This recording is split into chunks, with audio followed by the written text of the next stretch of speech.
अस्सलामुअलैकुम वरहमतुल्लाहि तआला वबरकातुहू। दोस्तों, बिग ब्रेकिंग न्यूज और बहुत ही अफसोसनाक खबर बिहार से। दोस्तों, इस वीडियो में देखिए कि वैशाली जिला के राजा पाकर थाना क्षेत्र के अंतर्गत चकसीमा कल्याणपुर गांव में पुलिस हिरासत में नासिर साहब की मौत और ग्रामीण पर पुलिस वालों की बर्बरता की जानकारी मिलने पर प्रदेश अध्यक्ष जनाब अख्तरुल ईमान साहब और पार्टी के सभी अधिकारियों के साथ परिवार से मिलकर उनके इंसाफ की लड़ाई लड़ने की बात कर रहे हैं। दोस्तों, ये होता है अपना नेता और ये होता है अपना लीडर। ऐ बिहार के मुसलमानों, अभी भी वक्त है।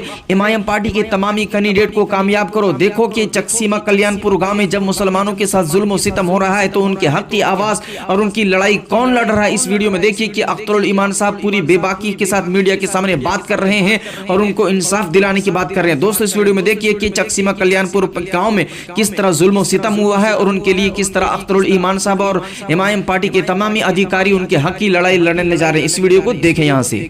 बताइए किस तरह का मामला है और आप यहाँ पर क्या जो है।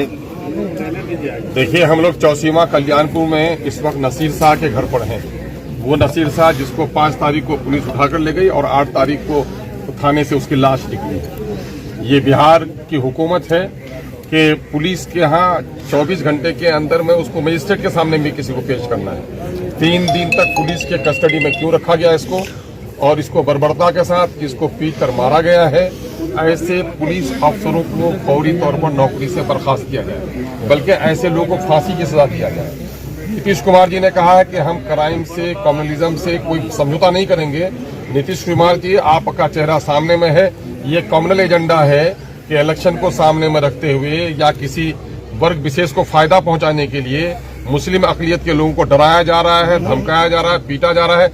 महिलाओं को पीटा गया है, जो ब्लाइंड है उसको पीटा गया है, 2-3 साल की बच्ची को पीटा गया है और पूरा गांव घर छोड़कर भागा हुआ है। जिसके बाप की मृत्यु हुई वो बेटा भी उसको मिट्टी नहीं दे सका, उसके लाश में कंधा नहीं दे सका। उनके बेटे को गिरफ्तार कर लिया गया है। माने जिसका कत्ल हुआ वही लोग मुजरिम हैं, और जिन लोगों ने कत्ल किया, जिन लोगों ने अंधाधुंध लाठियां चलाई, उस पर पुलिस ने अब तक कोई कार्रवाई नहीं की है। हम लोग बिहार सरकार से मुतालबा करते हैं कि 50 लाख रुपये का मुआवजा इनको दे। जो लोग गिरफ्तार हैं फौरी तौर पर रिहा करे, पुलिस अफसर को नौकरी से बर्खास्त करे, उसको ऐसे लोगों पर मुकदमा चलाकर फांसी की सजा की सिफारिश करे। और तीसरा मामला है कि गांव से जो लोग भागे हुए हैं फौरी तौर पर इन लोगों की गिरफ्तारी पर रोक लगाया जाए। यहाँ पर मस्जिद में अजान पर भी पाबंदी लगा दी गई है। सुना ये लोग डरे हुए हैं, ये मामले को हटाया जाए। हम लोगों ने डीएम और एसपी को यहाँ की बातें कही हैं। हम लोग इस मामले को ऊंचे स्तर पर भी ले जा रहे हैं और मीडिया के माध्यम से नीतीश कुमार की सरकार से मुतालबा कर रहे हैं कि फौरी तौर पर सरकारी सतह का कोई आदमी आए। नीतीश जी, आपके हृदय में जरा सी भी अगर बची हुई है इंसाफ की ललक, तो ऐसे परिवारों की खबर लेनी चाहिए। आपके पुलिस ने जो गुंडागर्दी की है उसके खिलाफ आपको उसको सजा देनी चाहिए।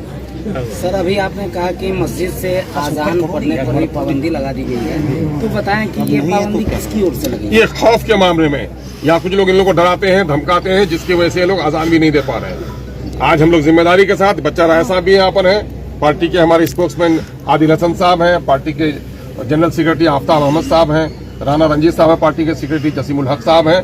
ये पूरी टीम हम लोग आए हैं फैक्ट फाइंडिंग के लिए और हम लोग जा रहे हैं यहाँ से जाकर के डीजीपी को भी देंगे और हुकूमत बिहार के जिम्मेदार अफसरों को भी देंगे, चीफ सेक्रेटरी को भी हम लोग देंगे कि यहाँ क्या पुलिस की बर्बरता है। एक आदमी इतना कमजोर है कि अपना मुकदमा तक दर्ज नहीं करा पाया है। सरकार फौरी तौर पर इसकी तरफ से मुकदमा दर्ज करे और सरकारी सतह पर इस पर कार्रवाई करे। आपको क्या लगता है कि यहाँ मुसलमानों को सिर्फ वोट बैंक के रूप में इस्तेमाल किया जा रहा है, जबकि कुछ सुविधा? देखिए, मामला ये है कि मुसलमानों को वोट बैंक पर इस्तेमाल किया जाता नहीं किया जाता दूर की बात है, लेकिन मामला ये है कि मुसलमान खौफजदा है और ऐसी जगहों पर जहाँ मुसलमानों की आबादी कम हो वहाँ तो पुलिस को चाक चौबंद रहना चाहिए।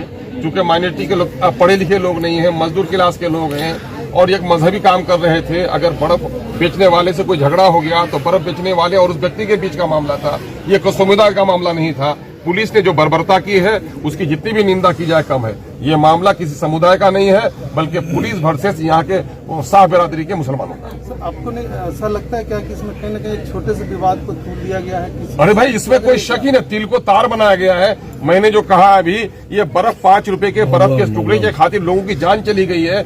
50 लोग यहाँ जख्मी हैं, नाबीना शख्स को पीटा गया है। 1 साल की बच्ची।